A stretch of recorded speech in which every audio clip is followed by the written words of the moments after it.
Thank you. I must say I'm very impressed with the way Mary pronounced my name. I couldn't have said it better myself. About 25 years ago, I was in my final year of medical school, but I'd been doubting my career choice for quite some time. Then one day I went to take blood from a sweet little old lady, struck an artery instead of a vein. I still don't know how I did that. And as blood spurted out all over the place, I said to myself, yep, you're definitely in the wrong profession here. So in the interest of all concerned, I dropped out and became a yogi instead.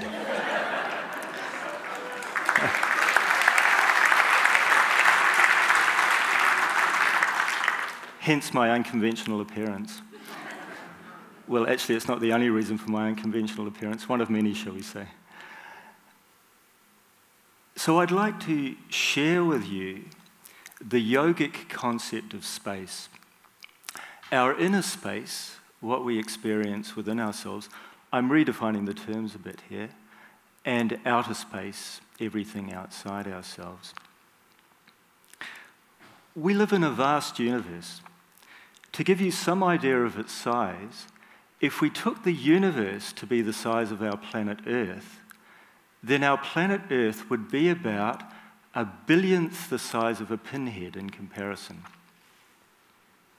1/1000th the size of one of those. I'm holding up a pin in case you can't see it. It's my prop. There you go. It's the same one. It actually is the same one. 1/1000th the size of one of those compared to one of those. By the way, 1/1000th the size of a pinhead is about 1/1,000,000th the size of a grain of sand, or about the average size of an atom. So take your pick. In any case, the idea is that it's really, really, really small compared to the size of the universe. So does that help put it in perspective? I think that gives us some idea of the size of our universe, an incredibly vast and complex universe, which we've been expected to believe, according to modern science, appeared out of nothing without any intention behind it. That's actually like expecting us to believe that our phones and laptops just fell into place without anyone designing them or putting them together. According to biologist Rupert Sheldrake, modern science is based on the principle, give us one free miracle and we'll explain the rest. And the one free miracle is the appearance of all the matter and energy of the universe and all the laws that govern it from nothing in a single instant. But modern science is just now coming around to the conclusions held by yogic science for millennia, to an explanation of our universe that's going to take our understanding to a whole new level. And that is that both the substance and the intention of the universe come from a deeper reality than the material one we normally perceive with our minds and senses. And that reality is consciousness, an all-pervading, blissful awareness inherent in everybody and everything. Just as your own consciousness is the essence of your own mind, cosmic consciousness is the essence of the entire universe. It exists within everything, and everything exists within it. Essentially, everybody and everything is part of and full of consciousness. Imagine that. However, for reasons I won't go into now, we've largely given up on the idea of a higher consciousness in our modern worldview. In the last 100 years or so, modern science has come to a very mechanistic take on reality. What if, though, mind, matter, and space were all full of consciousness?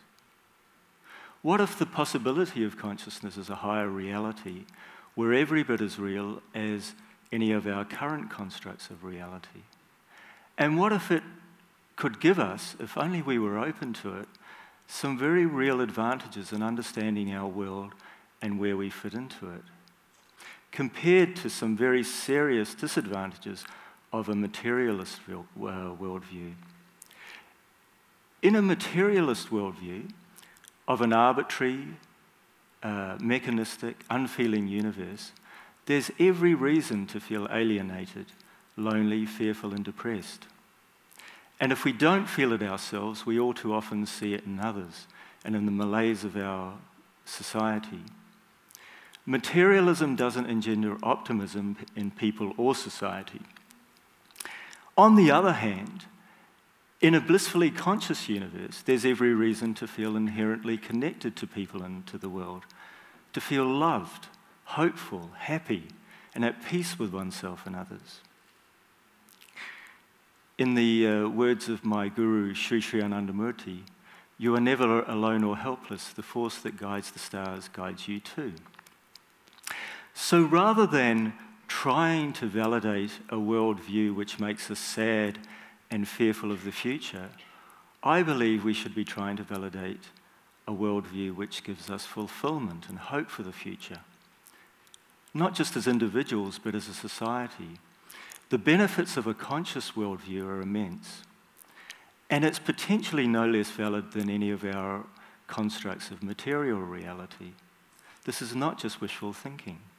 In fact, the essence of the universe as consciousness is just as valid a premise as the essence of the universe as matter. The only difference is that one can be sensed and the other can't.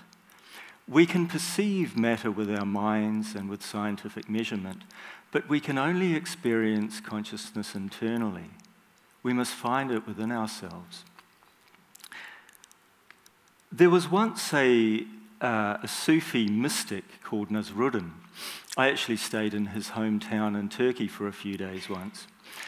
And there are many stories about how he used to teach in eccentric and humorous ways. One of those stories goes that he'd lost the key to his house and that he was looking for it one night outside under a street lamp. A passerby asked him what he was doing. "I'm looking for the key to my house." "Where did you lose it?" she asked. "Somewhere inside my house." Then naturally she said, "Well, if you lost it inside your house, why are you looking for it outside?" "Because it's dark inside," he replied. We need to look for what we're looking for in the right place, even if it's hard to look for it there. It's easy to look outside, not so easy to look within. According to yogic teachings, consciousness lies within, and so we must look for it there. But here's the catch, not intellectually.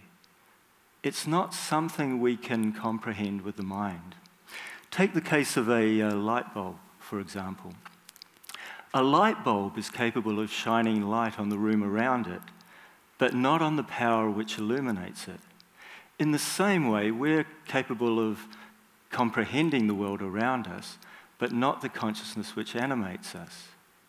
It's beyond the normal functioning of the mind, beyond words, beyond even thought itself. The core of our being is not something that can even be spoken about, let alone thought of. I think we're all familiar with this saying by Descartes, "I think, therefore I am." But this is what yogic philosophy says: when I stop thinking, then I really am. Just because we can't think of something, just because we can't prove something scientifically, doesn't mean it's not there. We can't prove a mother's love for her child, but that doesn't mean it's not there. It's a matter of the heart. And matters of the heart can't be fathomed by the mind. So material science can never get to the heart of what it really means to be human. We can only validate the essence of our existence through the deepest internal experience of awareness within us. Well, about now you might be thinking that this is all a bit airy-fairy and new age. Even I'm starting to think it listening to myself. So I want to give you a few brief examples of scientists that have also acknowledged the likelihood of consciousness as a higher reality. There aren't many of them, but those that there are quite distinguished. I won't spend too much time on this. In fact, I'll try to finish before I begin. Max Planck, the father of quantum theory, considered consciousness as fundamental. I regard matter as derivative from consciousness. We cannot get behind consciousness. Everything that we talk about, everything that we regard as existing, postulates consciousness. This from the pioneer of quantum theory. A bit later, the physicist James Jeans wrote, "The stream of knowledge is heading towards a non-mechanical reality. The universe begins to look more like a great thought than like a great machine." And I'd better throw in something from Einstein here, just to give it a bit more oomph. The most beautiful and profound emotion we can experience is the sensation of the mystical. It is at the root of all true science. That deeply emotional conviction of the presence of a superior reasoning power, which is revealed in the incomprehensible universe, is my idea of God. Finally, I want to give you an example of a contemporary scientist who actually experienced high consciousness firsthand. Dr. Eben Alexander is a neuroscientist who had, like many of his colleagues, bought into the idea that the brain creates its own consciousness. Then, quite ironically, he contracted a very rare brain infection, which put him in a coma for a week, during which he experienced a heightened and enlightened state of awareness, despite the fact that he was clinically brain dead at the time. He said, "During my 7 days of coma, I not only remained fully conscious, but journeyed to a stunning world of beauty and peace and unconditional love. I underwent the most staggering experience of my life, my consciousness traveling to another level." Dr. Alexander is now on a mission to convince the brain science community to, as he puts it, graduate from kindergarten and move on from the idea that the brain creates its own reality. Now, fortunately for you and I, apart from examples such as these, there just so happens to be a systematic and scientific method of validating consciousness personally in our everyday lives. And I think you won't be surprised to hear me say that that's going to be meditation. Meditation is intuitional science, where consciousness is substantiated by purely first-hand internal experience. Through meditation, it's entirely possible to experience higher consciousness as every bit as real as you and I sitting in this room right now. Once I had a particularly illuminating meditation experience where I felt the whole room was full of a field of consciousness vibrating with awareness and with bliss.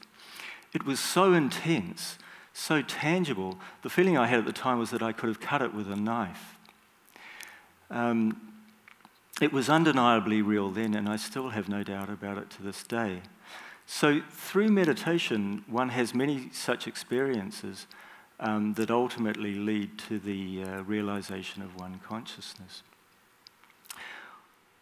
Well, why don't we go ahead right now and try to experience higher consciousness through meditation?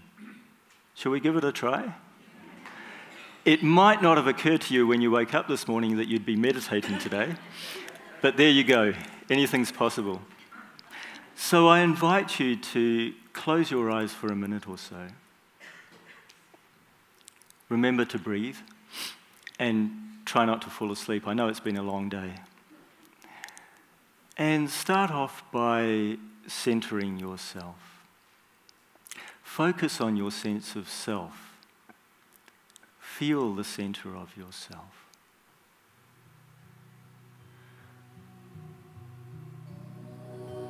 Now feel that you are completely at peace. Feel peace and happiness all around you.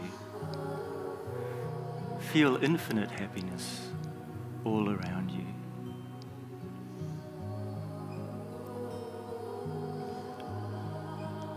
Now feel that you are merging into that infinite happiness. Feel that your own sense of awareness is merging into the infinite awareness around you.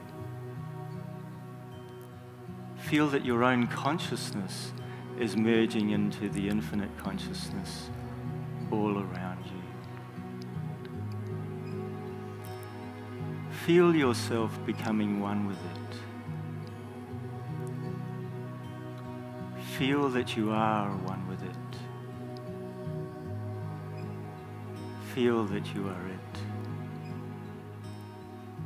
And continue like that for a few more seconds.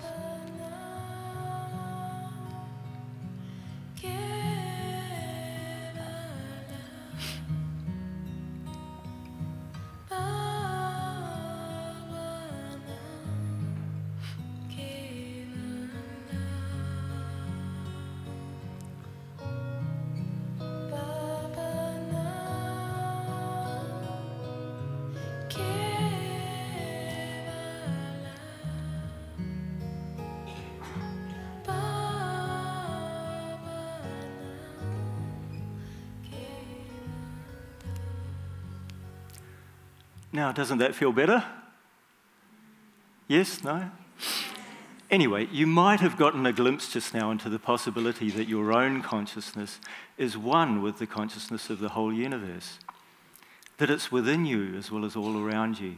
That it's real and that you can feel it if you really try. And not only feel it, but know it as the core of your being. This is not just an abstract concept. It's about the essence of us all. It's about discovering the greater consciousness within our own consciousness, realizing our own inner reality as the greater universal reality. And the more we expand our sense of reality, our sense of being, the more connected we feel to all beings. The happier we are, the less fearful, the less lonely, because we realize that all is a part of us and that we are a part of all. The inner quest facilitates the embracing of all within ourselves, all people, animals, plants, the planet, people, animals and plants on other planets, yes, it's a no-brainer, the whole universe. What I like to say is that just as the world becomes a smaller place with the development of communication and transport technology, so will the universe become a smaller place with the development of meditation technology.